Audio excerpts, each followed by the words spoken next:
Olá, você acompanha o programa Em Pauta da TV Câmara Municipal de Campinas. Nosso entrevistado de hoje é o vereador Pedro Tourinho, do PT. Olá, vereador, obrigada novamente pela presença aqui. Olá, Pamela. Olá a todos os nossos espectadores. É um prazer poder vir aqui discutir nosso trabalho. Obrigada, vereador. Vamos começar falando da Comissão Especial de Estudos, que você preside, que pretende dar uma atenção especial aos refugiados, né, em questão do que está acontecendo aí no cenário nacional e mundial. E, primeiramente, você já fez uma primeira reunião, é isso?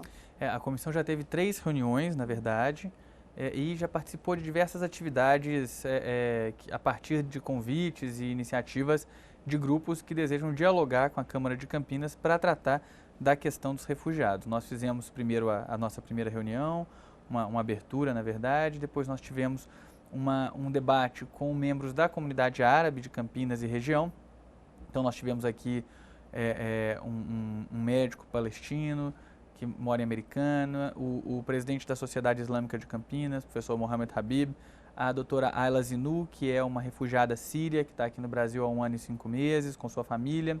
Enfim, tivemos a possibilidade de ouvir um pouco dessas pessoas sobre o que tem sido a situação da migração forçada, no caso, para o Brasil, né? Como é que eles têm sido acolhidos, quais têm sido os problemas que eles têm enfrentado, e tivemos também uma reunião com representantes das secretarias, particularmente da Secretaria de Cultura e a Secretaria de Educação.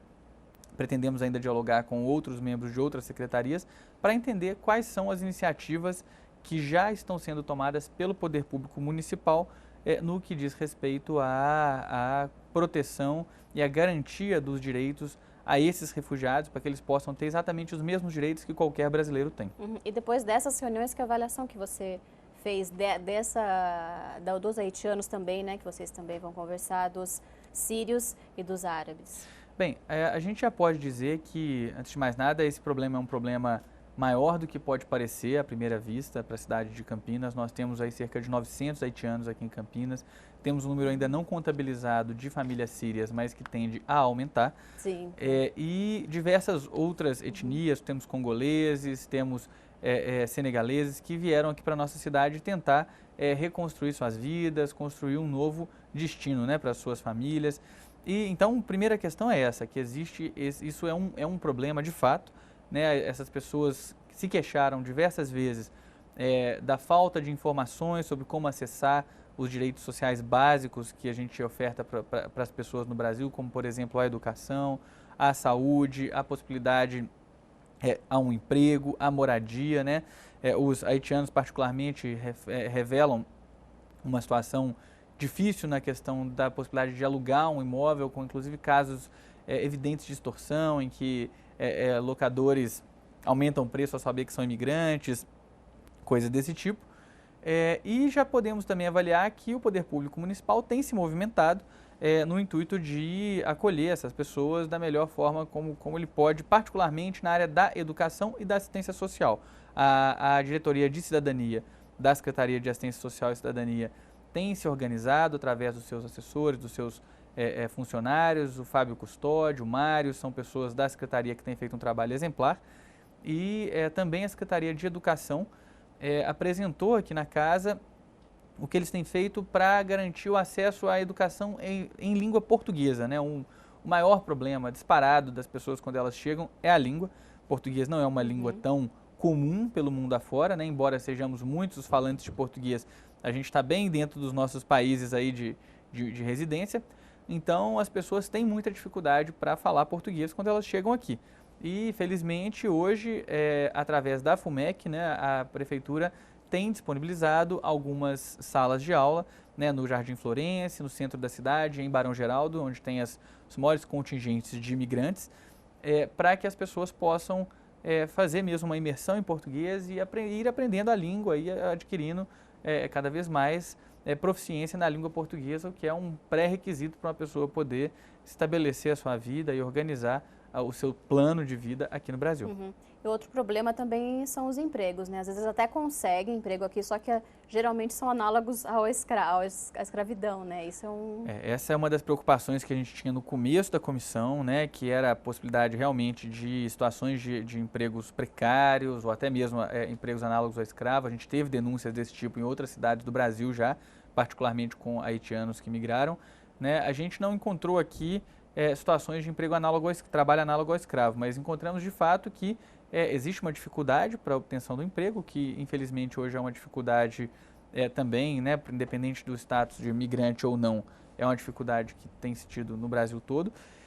E muitas vezes realmente a precarização dos empregos, dos vínculos. Uma das iniciativas que a gente apoia, que o poder público realize, é a iniciativa de construção de cartilhas informativas que expliquem aos imigrantes, preferencialmente na sua língua nativa, né? No caso dos haitianos é o crioulo e no caso dos sírios a língua árabe, que permita a essas pessoas entenderem como é que são as relações de trabalho, como é que funcionam as políticas públicas no Brasil, quais são os direitos que a pessoa tem garantido, independente dele ser imigrante, dele ser nativo do Brasil. Por exemplo, todo cidadão brasileiro e todo migrante, seja quem for migrante, viajante, qualquer pessoa que esteja no Brasil, tem direito a atendimento à saúde gratuito pelo Sistema Único de Saúde. Então, a gente já viu situações em que imigrantes tiveram problemas de saúde e acabaram não sabendo que poderiam acessar o Sistema Único de Saúde, pagando por assistência quando não precisavam, tendo dificuldade para chegar nos serviços. Então, isso é uma das coisas, por exemplo, que a gente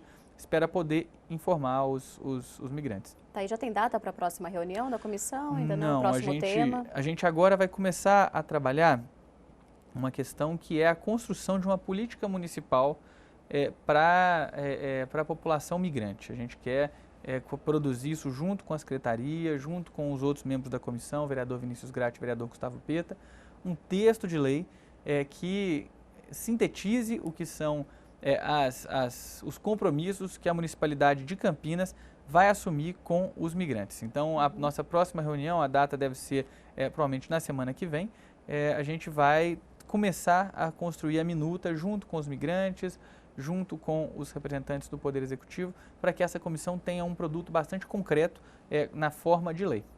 Não deixe de acompanhar, então, o site da Câmara Municipal e a programação da TV Câmara para saber mais detalhes sobre essa próxima reunião da Comissão Especial de Estudos, presidida pelo vereador Pedro Tourinho. Agora, tramita na casa também, vereador, um projeto de lei de sua autoria que dá o direito à amamentação para todas as mães. Uma questão óbvia, né? Mas que infelizmente também está tendo problema, tem gente com preconceito em relação às mães que amamentam. Então você protocolou esse projeto para que as mulheres tenham esse direito, que é algo que deveria ser óbvio, né? Pois é, esse projeto, Pamela, ele foi protocolado, inclusive depois eu soube que o vereador Rossini e o vereador Carmo Luiz também têm uma iniciativa similar, que então nós vamos nos juntar nessa iniciativa. Foi protocolado por conta de manifestações e situações de constrangimento a mulheres que desejavam amamentar seus filhos em locais públicos e que foram taxadas de imorais ou de alguma forma cerceadas nesse direito, coisa que a gente considera absolutamente inadmissível, impensável, né? A amamentação é Partiu inclusive de uma cidadã campineira. Foi. O caso de maior repercussão foi, infelizmente, de uma cidadã campineira que falou que a amamentação era coisa de pobre. Né? A amamentação em local público era coisa de pobre. É de uma estupidez uma afirmação desse tipo, um desconhecimento sobre o que é a importância da amamentação, que eu lamento muito pela... Já é tão difícil conscientizar as mulheres, tem tantas campanhas na televisão, campanhas nos postos de saúde para que as mulheres amamentam seus filhos até os 2 anos e acontece isso. É um desconhecimento, de fato, né? Essa senhora certamente deve achar que o bom são os suplementos alimentares, os substitutos do leite, quando, na verdade, até os 6 meses de vida é recomendado que a amamentação seja a única fonte de alimentação do bebê, a única fonte, porque ela é disparado a fonte mais completa, a fonte que a natureza demorou milhões de anos desenvolvendo, aprimorando para ser complementar às necessidades do bebê. Então, cada vez mais a ciência tem mais evidências sobre os benefícios da amamentação. E, de fato, até os 2 anos, a amamentação é vista como um benefício que a mãe pode oferecer ao bebê. Então, o que a gente estabeleceu nessa lei, justamente nesse projeto de lei, justamente contrapondo a essas iniciativas equivocadas aí de muitas pessoas de tentar cercear, é que nenhum estabelecimento na cidade de Campinas vai poder cercear a gestante do seja privado ou público, né? De qualquer ordem. a mulher, cercear a mulher do seu direito de amamentar. Em caso de haver qualquer tipo de constrangimento, essa mulher pode fazer a denúncia e o estabelecimento fica multado num valor de 500 Seria pelo UFIX. Disque Denúncia, seria o canal? Essa questão do instrumento de fiscalização, na verdade, caberia mais dentro de uma regulamentação do Executivo, que poderia ser até mesmo infralegal, na forma de um decreto, né, um decreto do prefeito, e que estabeleceria os instrumentos de fiscalização. Eu entendo que o Disque Denúncia é o melhor instrumento para fazer isso.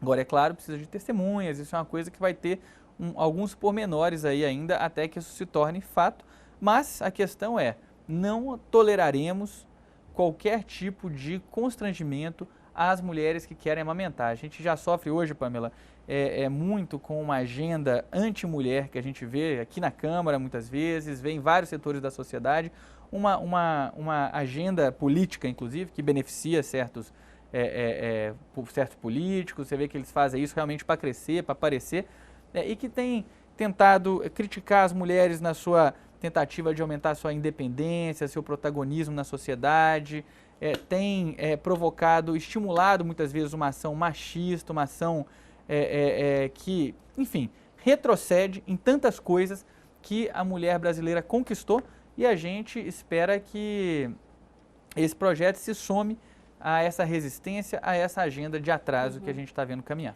E você pretende fazer um projeto conjunto com os vereadores Rossini, Flores? Isso, não, Rossini, Flores e o Carmo. Os três vereadores tinham iniciativas de mesmo teor, de teor parecido, então a gente acabou... Eles era mais para conscientizar da amamentação, né? O projeto deles era Tinha uma questão do direito à amamentação, né? A gente estabeleceu melhor essa questão da punição a quem cerceia o direito à amamentação. São projetos que vão se complementar e aí a gente vai produzir um belo texto legislativo, eu, vereador Flores, vereador Rossini e vereador Carmo Luiz, certamente juntos nessa iniciativa de defesa do direito da mulher à amamentação. E esse projeto ainda vai tramitar ainda nesse ano e talvez seja votado esse ano, talvez não? Vai depender muito da gente determinar, ou talvez um caráter de urgência para esse projeto. Eu vou conversar com os demais vereadores ainda sobre isso. Ainda mais porque o tema ainda está em discussão, muito vivo, né? Seria interessante. A gente pretende, eu vou conversar com os demais vereadores e ver se a gente consegue colocar ele para votar ainda esse ano, sim. Tá certo, vereador. Agora vamos falar dos requerimentos, que também é uma das suas principais ferramentas de mandato para fiscalizar e também colher informações do Executivo. Uma delas é a publicidade da Sanasa. O que está acontecendo lá? Então, Pamela, a Sanasa, ela vem já há vários meses, na minha opinião, enganando a população de Campinas, desinformando, usando dos seus recursos de verba publicitária para desinformar a população numa campanha de estímulo ao consumo. É aquela campanha que tem uma pessoa com a bola na mão, pode ser verde, vermelho ou amarela, falando sinal verde para o consumo. A gente sabe que a crise hídrica que a gente está vivendo é uma crise sem precedentes, né? A gente tem a chuva, mas a chuva está longe de recuperar o Cantareira, que é de onde vem a água que alimenta Campinas. E por conta disso, as medidas de economia de água, de uso racional, elas têm que ser o centro da comunicação social da Sanasa. O que acontece é que a Sanasa teve uma queda no seu faturamento por conta da economia dos cidadãos. Ela está aparelhada, ocupada de forma criminosa, na minha opinião, pelo governo Jonas, com um aumento da sua ocupação do seu orçamento com folha de pagamento de 37% em 2012 para hoje 59,5%. Quer dizer, um evidente inchaço da máquina e basicamente de apadrinhados, pendurados que estão lá para compor a governabilidade que o Jonas precisa para que o seu fraco governo tenha o apoio que ele precisa para tentar sua reeleição. Então, a gente acha que isso é uma vergonha e a gente denunciou essa questão ao Ministério Público e, felizmente, o Ministério Público não só acatou o nosso reclame, como... Esse o da Sanasa, não foi referente à Prefeitura no geral, que você também apresentou, né? Sim, a Prefeitura, a gente tem um outro pedido junto ao Ministério Público, mas esse é específico da Sanasa, porque a gente entende que a Sanasa está fazendo propaganda enganosa e desorientando a população. O Ministério Público, então, encaminhou agora o pedido de abertura de um inquérito junto ao Judiciário e agora a gente vai ver tramitando na Justiça essa questão, porque infelizmente pelas vias habituais da Câmara, acaba que há uma blindagem muito forte do prefeito Jonas Donizete e da Sanasa e a gente não conseguiu fazer com que a Câmara cumprisse o seu papel de impedir esse desmando que tem sido feito na Sanasa. Que o ideal seria chamar os secretários, né, o presidente da Sanasa. Tentamos convocá-los aqui mais de uma vez, existe uma proteção mesmo, uma blindagem, eles não quiseram comparecer, os vereadores não quiseram chamá-los, né, a maioria da base governista não quis chamar o presidente da Sanasa e outros representantes do poder público para vir aqui falar, e por conta disso a população fica desinformada, fica realmente numa situação de exposição, quando a gente tem já uma das tarifas mais caras do país. A tarifa da Sanasa aumentou 2 vezes esse ano, e é importante que o cidadão saiba que essa tarifa está aumentando não por causa dos custos de operação real da empresa, mas porque ela está loteada, sucateada e lotada de apadrinhados do prefeito Jonas Donizete. Tá certo. Tendo resposta, vereador, por favor, o senhor está convidado a voltar aqui para nos dar boas notícias. Prometemos assim espero. Manter informados todos os cidadãos campineiros que estão interessados nessa questão. E obrigada pela presença aqui. Foi um prazer. O programa Em Pauta fica por aqui. Lembrando que você pode acompanhar a entrevista do vereador Pedro Tourinho também no YouTube, no canal da TV Câmara Campinas. Nós agradecemos a sua audiência e até um próximo programa.